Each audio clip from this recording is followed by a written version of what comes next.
Hello friends, नमस्ते। Welcome to my YouTube channel. Friends, हम लोग आ गए थे अंडमान। तो अंडमान का ट्रिप का ना बहुत सारे एपिसोड्स होंगे। तो फर्स्ट एपिसोड में सेलुलर जेल के बारे में होगा। और फ्रेंड्स, यहाँ ना हम लोगों ने गाइड भी हायर किया था। तो गाइड भैया का ना ओरिजिनल वॉइस में रहने दूंगी ताकि आप लोगों को अच्छे से समझ में आ जाएगा। तो फ्रेंड्स, हम लोग ना एयरपोर्ट पे कर गए हैं लैंड। और यहाँ से ना टैक्सी लेकर के हम लोग चले गए थे। होटल काफ़ी अच्छा था और कॉम्प्लीमेंट्री ब्रेकफास्ट भी इंक्लूड था। तो ब्रेकफास्ट करके हम लोगों ने रेडी होकर के हम लोग चले गए सेलुलर जेल के लिए। तो फ्रेंड्स, सेलुलर जेल का ना फ्रंट लुक ऐसा है। और यहाँ टिकट लेके जाना पड़ता है। फॉरेन के लिए अलग चार्ज होता है, इंडियन के लिए अलग चार्ज होता है। तो वो एवरेज टाइप का चार्ज है। तो आप टिकट लेके अंदर जाओगे ना, उसके बाद राइट साइड में ना म्यूजियम है। तो म्यूजियम में बहुत सारे फ्रीडम फाइटर्स का पंक्ति लिखा हुआ है।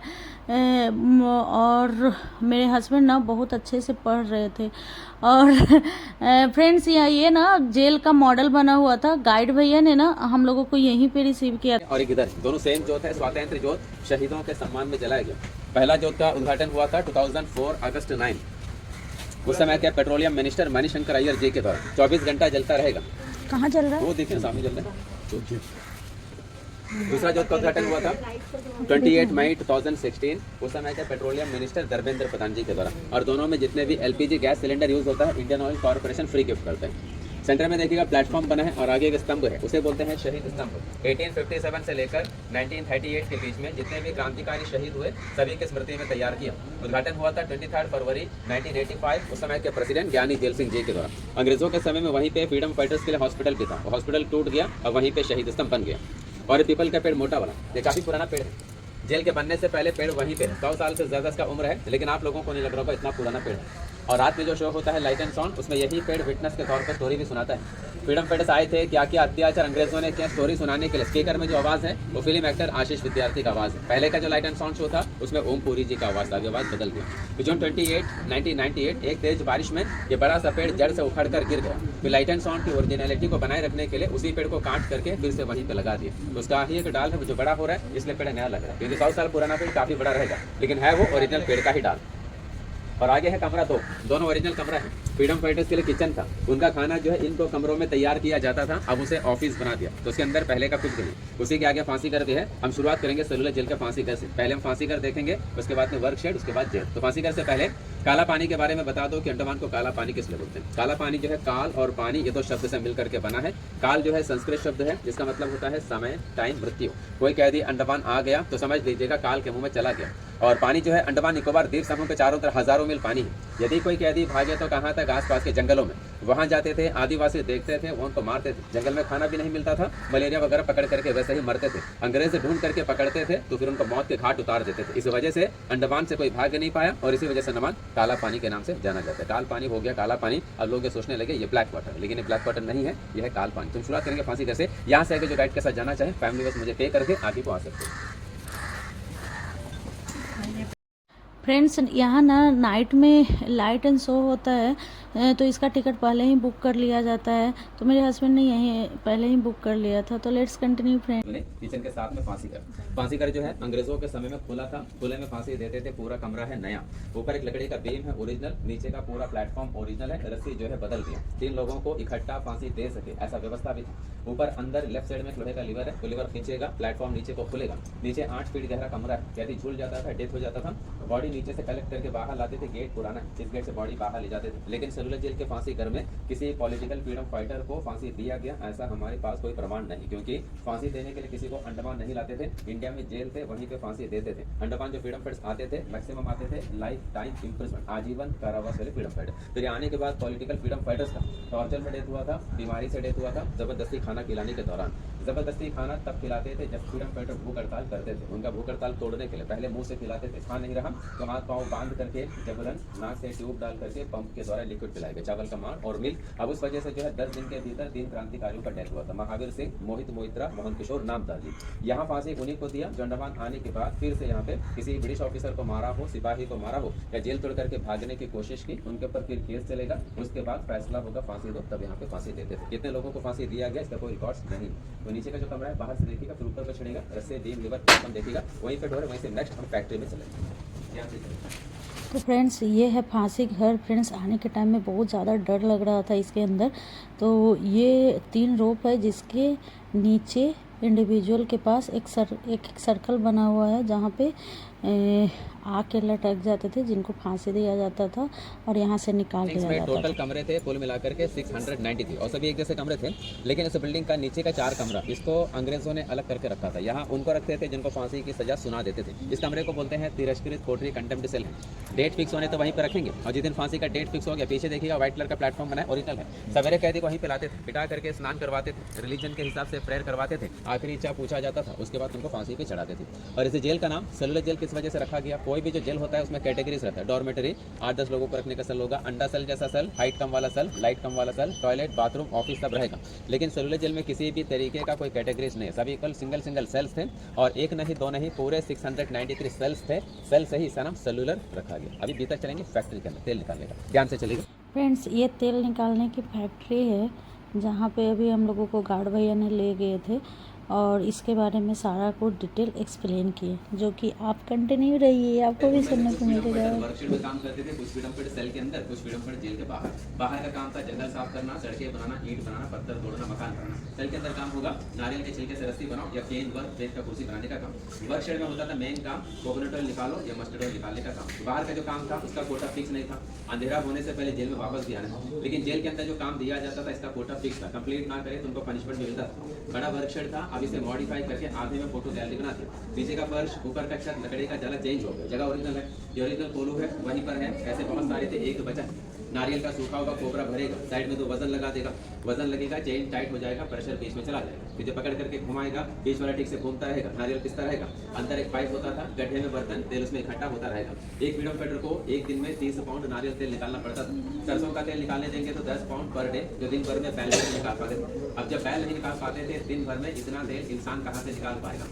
कुछ फ्रीडम फाइटर कोल्हू चलाते चलाते थक जाते थे और कुछ चलाने से इनकार भी करते थे। तब अंग्रेज उनका हाथ पकड़ करके जबरन इस पाइप के साथ रस्से से बांधते थे। जब वो नहीं चला पाते थे पीछे से चाबुक से मारते थे। काफी फ्रीडम फाइटर ये काम करने के बाद बीमार पड़ जाते थे, कुछ का मानसिक संतुलन बिगड़ जाता था और कुछ का डेथ भी हो जाता था। इसका पूरा वजन है 150 किलो। और जेल में रहने वाले फ्रीडम फाइटर्स के लिए टॉयलेट बाथरूम, दिन भर बाहर काम करते थे, नीचे ग्राउंड है, कॉमन टॉयलेट बाथरूम का यूज कर सकते थे। और कुछ फ्रीडम फाइटर को कमरे में काम देते थे, उनके लिए सिस्टम था दिन में 3 बार बाहर जा सकते थे टॉयलेट बाथरूम करने के लिए। लेकिन अपने समय से नहीं, अंग्रेजों का जो निर्धारित समय उसमें ही जाना है। शाम 6 बजे से सवेरे 6 सभी रहेंगे लॉकअप में बंद, अंदर कोई टॉयलेट, सभी को मिट्टी का बर्तन मिलेगा, पॉट मिलेगा, आप जो करो पॉट में करो, रात भर बदबू में रहो, अगले दिन स्वीपर साफ करके बाहर ले जाते। खाना खाने के लोहे का प्लेट मिलता था, उसमें जो है दाल चावल रोटी सब्जी उतना ही देते थे कि जिंदा पेट भरने के। चावल में कंकड़, सब्जी में रेत, दाल में कीड़े, मतलब साफ सफाई वाला खाना। पीने का पानी दिन में 2 बार मिलता था, वो भी साफ। और रात में कोई रोशनी नहीं, अंधेरे में रहते थे। हरिकेन लैंप हाथ में लेकर सिक्योरिटी गार्ड घूमता रहता था। सोने के लिए बेड मिलता था लकड़ी का, बेड का चौड़ाई इतना रहेगा, हाइट इतना होगा, लंबाई करीब 6.5 फीट। ओरिजिनल कोल्हू यहाँ पे रखा हुआ आर्टिफिशियल लकड़ी का बना के रखा है। किस तरीके से कोल्हू चलाते थे पोजीशन को दिखाए। देखने में काम काफी आसान होता है, ऐसा काम आसान काम नहीं था।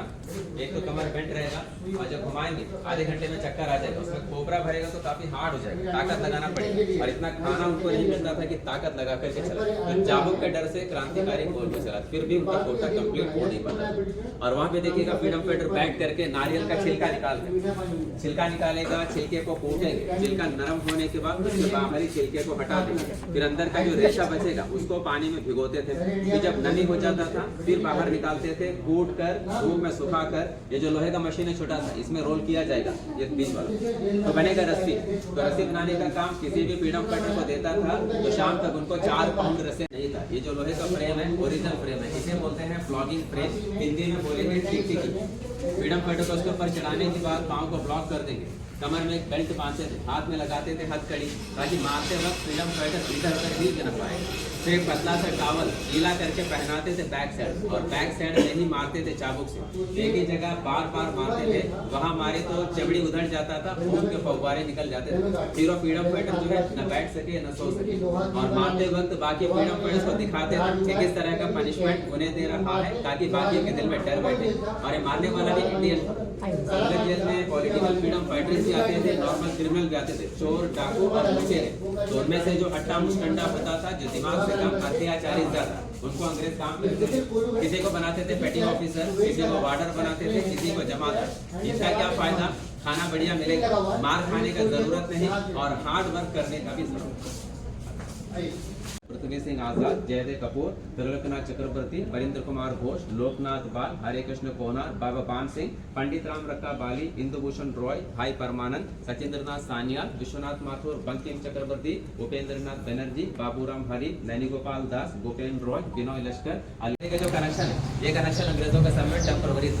जब अंग्रेज टावर आते थे, एक लकड़ी का प्लैंक डालते थे, बाद उसको हटाते थे ताकि क्रांतिकारी टावर आ ना पाए। अभी सब लोगों ने परमानेंटली फिक्स कर दिया। 7 में से 3 बिल्डिंग बच गया, 1 नंबर, 7 नंबर, 6 नंबर पीछे है, बाकी 4 ऐसा गिर गया। वहाँ पे नया हॉस्पिटल करके, सरकारी हॉस्पिटल सब कुछ, यहाँ पर फ्री सर्विस है, दवा, खाना, treatment, x-ray, CT scan, ultrasonography सब फ्री, सभी लोगों के लिए। क्रांतिकारियों का लिस्ट है, कौन कौन से स्टेट से कितने कितने क्रांतिकारी, वो भी दिखाएंगे। कितने कितने क्रांतिकारी इस जेल में रहे थे, स्टेट वाइज, ईयर वाइज, वहाँ पे से कितने। फ्रेंड्स, तो ये ना अंडमान का गवर्नमेंट हॉस्पिटल है, जो सबसे बड़ा हॉस्पिटल है, ऐसा गाइड भैया ने हम लोगों को बताया। तो मैंने जो टॉयलेट बाथरूम बताया था, इसी एरिया पे हुआ था, अब वो सब हटा दिया गया। अब जेल के बारे में सुनिएगा। इस जेल को अंग्रेजों ने बनाना शुरू किया था 1893 और कंप्लीट किया था 1906। 1906 में जेल तैयार हुआ, 13 साल लगे। अंग्रेजों का प्लान था जेल बनाने का 3 साल, उनका एस्टिमेट था 5,17,352 रुपीज़। लेकिन उस एस्टिमेट में जेल तैयार नहीं हुआ क्योंकि ये बड़ा पहाड़ था। इसे काट करके मैदान बनाने में 3 साल लगे, फिर कंस्ट्रक्शन करने के लिए 10 साल लगे, तो खर्च भी बढ़ गया।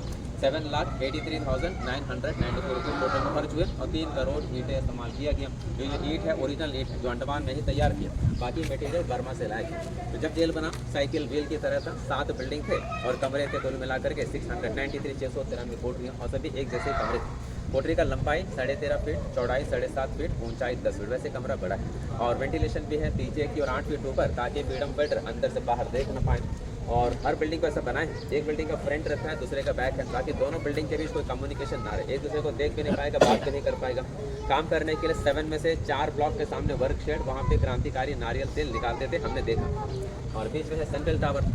सेंट्रल टावर के टॉप पे रहेगा सिंगल गार्ड, ऊपर से निगरानी करेगा बाउंड्री पर। उनके अलावा 21 सेपरेट सिक्योरिटी गार्ड जो है दिन रात पहरा भी देते थे। हर फ्लोर पे गार्ड होता था। पहला कमरा गार्ड था, उनका दरवाजा भी बड़ा रहा। फ्रीडम फाइटर का दरवाजा देखिएगा छोटा है और दरवाजे का जो लॉक है दरवाजे के लेफ्ट साइड काफ़ी दूर है, हाथ में चाबी लग भी गया तो भी ताला खोल नहीं पाएगा।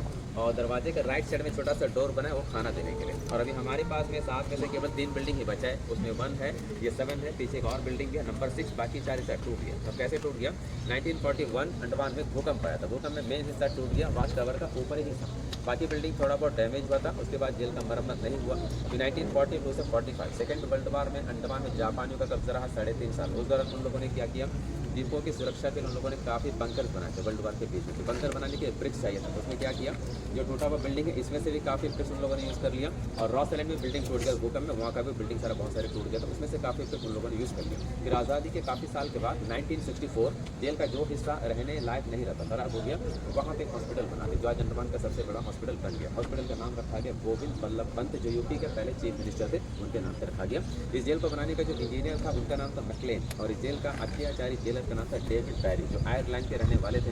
उनका राज रहा 1905 से लेकर 1919। उसके बाद उनका तबीयत बिगड़ गया, पैरालाइज हो गया, फिर उनको शिप में चढ़ा दिया, कलकत्ता पहुंचा दिया। कलकत्ता पहुंचते ही डेविड बैरी का भी डेथ हो गया। अब इस वजह से उनके बारे में कहा जाता है, वतन परस्तों को अपने वतन से दूर रखने वाला खुद आखिरी घड़ी अपने वतन का मुख न देख पाए। इसके बाद अपने वतन की तरफ चले।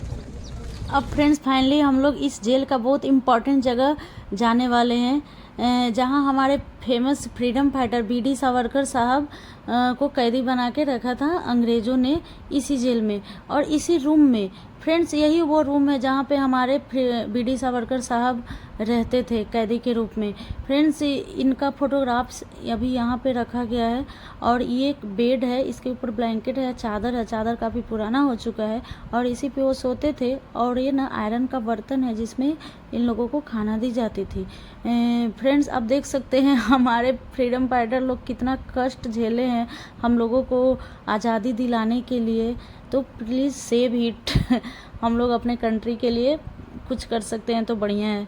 फ्रेंड्स, एक बात और बता दूं कि इसी जेल में ना बीडी सावरकर साहब के भैया रहते थे, गणेश सावरकर भी, लेकिन उनका बिल्डिंग अलग था।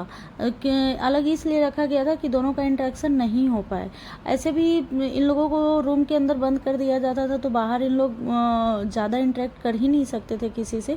और फ्रेंड्स, ये ना ताला लगा हुआ है ताकि ये कैदी ना खोल करके डोर बाहर नहीं निकल जाए, इसलिए। एक और राइट साइड में बड़ा सा होल टाइप के है जिसमें भी डोर लगा हुआ था, और उसी से खाना दिया जाता था कैदी लोगों को। तो फ्रेंड्स, सेलुलर जेल का विजिट अब यहीं पे ख़त्म करती हूँ, और नेक्स्ट बीच ये सब का वीडियो ना मैं नेक्स्ट इस एपिसोड में लाऊंगी, तो आप प्लीज़ वीडियो ज़रूर देखना। आप please like and subscribe the channel.